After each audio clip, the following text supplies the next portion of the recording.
Hello students, मंजी पाठशाला में आपका फिर से स्वागत है। और आज हम लेकर आए हैं भिन्न और परिमेय में अंतर।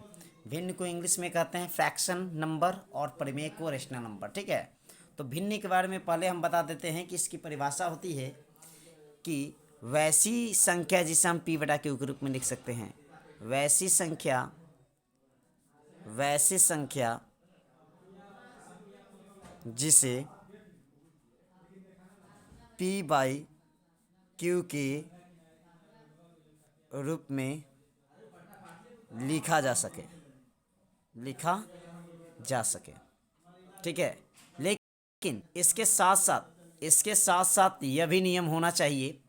हम इसमें आपको 4-5 नियम बता रहे हैं जिससे आप पहचान कर सकते हैं। जैसे फर्स्ट नंबर, इसमें कहता है कि P नॉट इक्वल Q, यानी कि P और Q ये दोनों बराबर नहीं होना चाहिए। जैसे 5/5 नहीं होना चाहिए। ठीक है ना, अगर 5/5 हो गया तो यह आपका भिन्न संख्या नहीं है। सेकेंड नंबर कहता है कि आपका कभी भी Q नॉट इक्वल 1, यानी कि Q कभी भी 1 नहीं रहना चाहिए। जो नीचे होता है ना वो 1 नहीं होना चाहिए। यानी कि 5/5 यह पहला के लिए हो गया, ऐसा नहीं होना चाहिए। ऐसा जब भी रहेगा तो हम भिन्न नहीं कहेंगे, यह भिन्न नहीं है।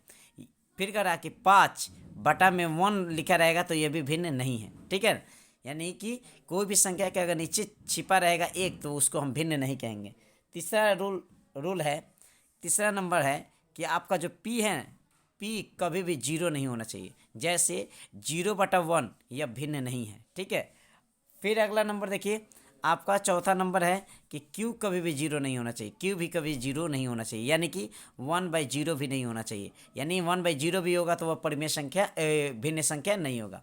फिर लास्ट है पांचवा कि P तथा Q में कॉमन नहीं होना चाहिए। कॉमन नहीं होना चाहिए, यानी कहने का मतलब इसका है कि ऐसा नहीं होना चाहिए। जैसे 4/8, तो 4/8 है तो 4 इसमें भी है, 8 इसमें भी है। ठीक है ना, तो ऐसा भी रूप नहीं होना चाहिए, यानी कि कॉमन पार्ट भी नहीं होना चाहिए। ऐसा जब भी यह 5 नियम आपको नजर आए तो वो समझ जाइए कि वह भिन्न संख्या है। ठीक है, अब देखिए भिन्न के बारे में तो जानकारी मिल गई। अब देखिए परिमेय संख्या क्या कहता है। परिमेय संख्या जिससे हम क्या कहते हैं, परिमेय संख्या को रेशनल नंबर कहते हैं। क्या कहते हैं? Rational number. ठीक है ना, तो रेशनल नंबर वैसी संख्या जिसे P बाई Q के रूप में लिखा जा सके।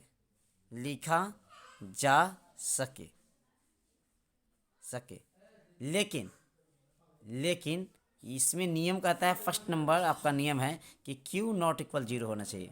बाकी सब चीज़ ठीक है, लेकिन इसका Q 0 नहीं होना चाहिए। मान लीजिए कि जैसे 2/0 नहीं होना चाहिए। 0 कोई भी संख्या के नीचे 0 नहीं होना चाहिए। अगर 0 हो गया तो वह परिमेय संख्या नहीं होगा। ठीक है ना, यानी कि परिमेय संख्या के लिए हमको नीचे कुछ भी रहे, 1/2 रहे, 2/1 रहे, कुछ भी रहे, 22/7 रहे, ये सब परिमेय संख्या का उदाहरण है। लेकिन उसके नीचे केवल आपका हर के स्थान पर 0 नहीं होना चाहिए। अगर 0 हो गया तो वह परिमेय संख्या नहीं होगा, वह परिमेय संख्या भी नहीं होगा, वह भिन्न भी संख्या नहीं होगा। देखिए P Q भी करा ना कि 0 नहीं होना चाहिए, तो यह भिन्न भी नहीं हो सकता है और परिमेय भी नहीं हो सकता है। यहाँ पर ध्यान देने की बात है कि यह भिन्न और परिमेय में हम लोग अंतर देखें। ठीक है ना, यही नियम है भिन्न और परिमेय को पहचानने का। ठीक है, तो यह हमारा रहा आज का भिन्न और परिमेय में अंतर, बहुत ही स्पष्ट शब्दों में। ठीक है, अगर हमारा चैनल आपको अच्छा लगता है, हेल्पफुल लगता है, तो हमारा चैनल मंजी पाठशाला को सब्सक्राइब कीजिए, लाइक कीजिए और शेयर कीजिए। बहुत बहुत धन्यवाद, थैंक यू।